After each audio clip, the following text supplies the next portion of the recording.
Dikasih istighfar disebut sayyidul istighfar karena diberikan kepada sayyidul anbiya.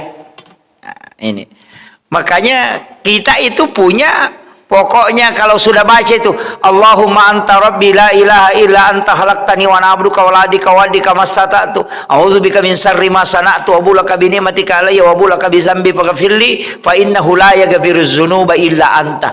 Itu disebut sayyidul istighfar karena diberikan kepada sayyidul anbiya.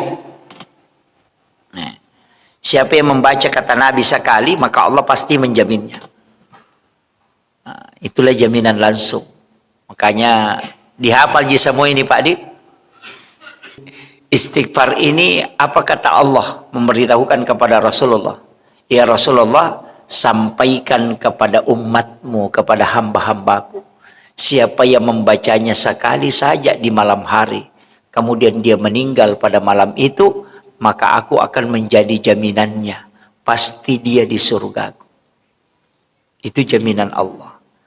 Tidak ada doa yang diturunkan oleh Allah kepadaku dan umatku yang membuat iblis menangis sampai matanya bengkak kecuali sayyidul istighfar.